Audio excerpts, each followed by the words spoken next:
for me to always be curious, kayak kepo in a good way. Karena in creative industry semuanya tuh it's all connected. You have to be fluid kayak air. Walaupun wadahnya beda, gimana cara lo bisa beradaptasi and just work hard and be nice to people.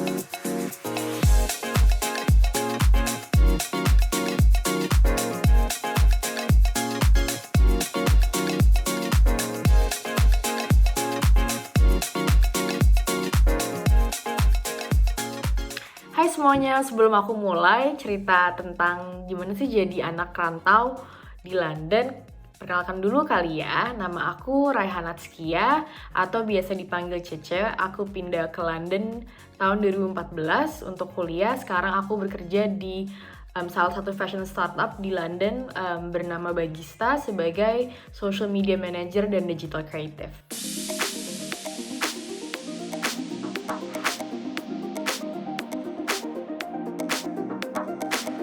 Jadi Bagista itu apa sih, Cak? Bagista itu it's a shopping destination for luxury handbags and kita specialize di pre-love or second hand bags. Jadi barang-barang luxury seperti Chanel bags, Dior, Hermes. Let's say kalau misalnya kalian punya second hand Chanel bag, kalian udah nggak mau, kalian bisa jual ke Bagista, ntar kita jual ulang lagi.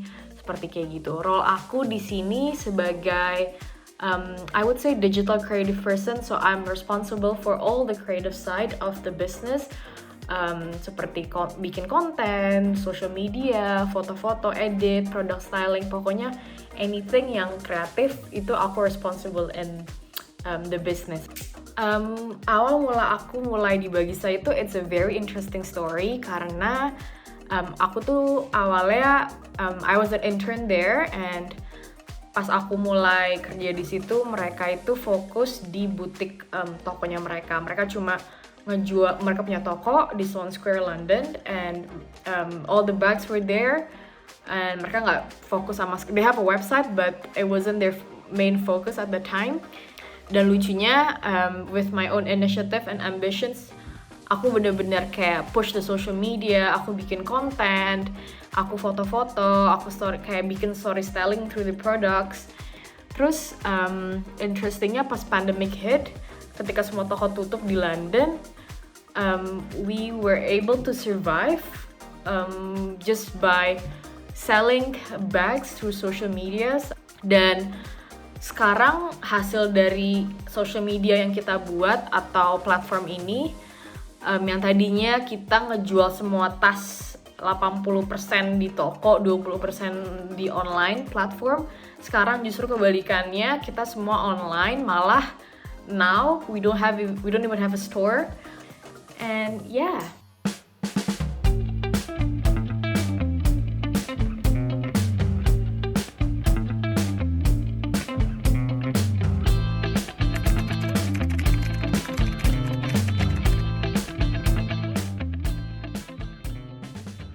Untuk cari kerja di London itu it's very competitive. Obviously it's London, it's a big city, and not only that, karena di bidang aku kreatif, where London it's the city of like creative people, art and fashion, banyak banget talent yang lebih dari aku. Obviously looking back, jujur aku nggak pernah tahu aku bakal dapat kerja di London abis aku kuliah sih. Kalau aku dulu mikirnya, oh ya udah, hidup cuma sekali, ya udahlah cobain aja dulu, apply kerja, dan aku nggak expect apa-apa, yang penting aku coba dulu, melangkah dulu. So kuncinya adalah coba dulu aja, nyebur dulu aja. Kalau fail kenapa? It's either kita nggak dapet tapi kita dapat pelajarannya terus coba lagi, atau nggak sama sekali kita coba. Kasarnya sih gitu. Soalnya kalau dari awal kita udah mikir kita nggak mungkin bisa, pasti ya udah nggak mungkin mencoba melangkah. Yang selama ini aku lakuin adalah aku melangkah dulu satu langkah pelan-pelan, ya ikutin aja. Mau jalannya itu belok-belok, mau ada jeglukan, diikutin terus sampai akhirnya aku menemukan yang aku mau, which is to get the job gitu.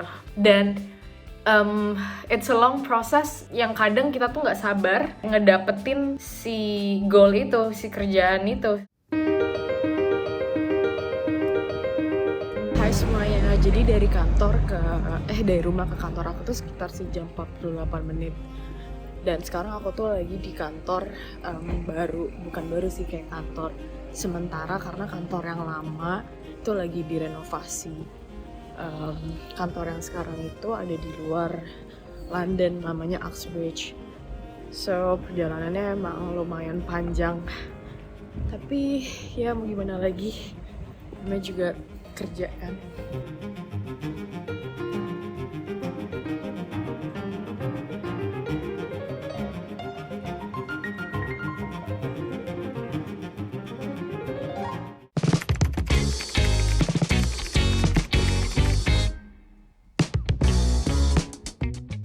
Kalau aku boleh kasih advice untuk orang-orang yang lagi nonton ini atau all the creative people that are trying to find a job, for me to always be curious, kayak kepo in a good way. Gimana sih bidang retail, gimana sih bidang fotografi, graphic design, karena in creative industry semuanya tuh it's all connected. You have to be fluid kayak air. Walaupun wadahnya beda, gimana cara lo bisa beradaptasi, and just work hard and be nice to people. That's always been my mantra, but it sounds cliche, but apalagi di London, kota yang it's the heart of creative, it's the heart of fashion, music and arts. It's very luas gitu loh bidang ini, dan nggak banyak orang tahu karena mereka tahu oke, kreatif itu doang. Tapi it's more than just like let's say art. It's more than just about fashion. And what I was studying before, it's called fashion bags and design and accessories. Jadi aku bener-bener kuliah, belajar, bikin tas, and lucunya banyak banget orang-orang di sekitar aku atau orang-orang di Indo, lo ngapain kuliah jauh-jauh ngambil tas gitu, kasarnya kayak di Bandung juga bisa. Atau I always get like lots of like not negative comments, kayak stigma yang orang tuh mikirnya lo kuliah jauh-jauh di arts untuk ngambil arts tuh nggak akan sukses lah, kasarnya kayak gitu.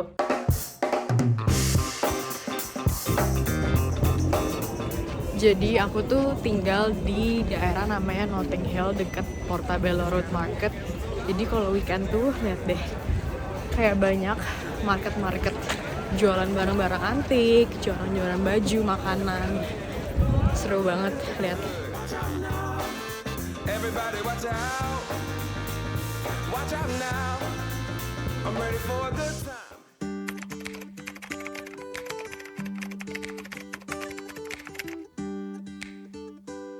Outside Bagista, aku juga punya passion project yang aku baru mulai tahun lalu during lockdown. Namanya Cerita Cece, karena aku dipanggil Cece juga, jadi aku bikin account ini pas lockdown kemarin untuk ngenemani kesepian aku selama aku sendiri di London. Jadi Cerita Cece adalah account yang aku buat, tulisan-tulisan aku, gambar-gambar aku, keresahan aku sih, isi-isi kepala aku yang aku langsung tulis dan aku gambar, terus aku post di account itu.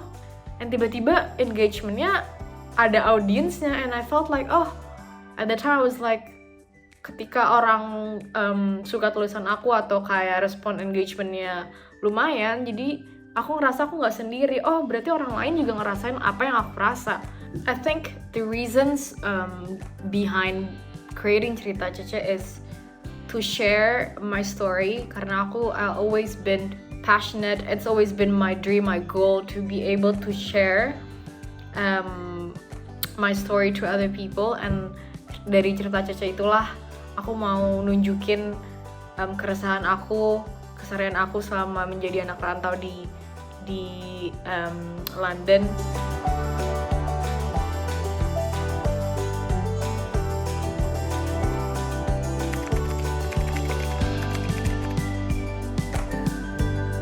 Pelajaran atau lesson learn yang aku ambil selama 8 tahun tinggal di London adalah untuk mencintai diri aku sendiri dan percaya dengan diri aku sendiri.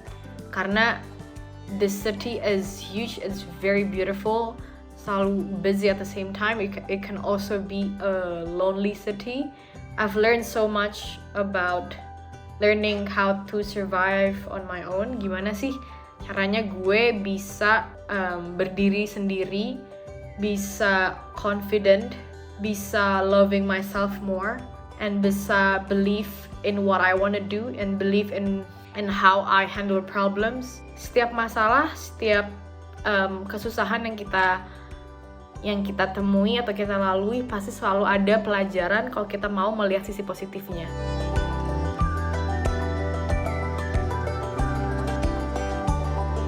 Terima kasih semuanya yang udah dengerin cerita aku, suka duka cerita aku di London, apalagi menjadi perantau. Semoga cerita aku bermanfaat dan salam jauh dari London. Ini view dari rumahku yang sangat gloomy.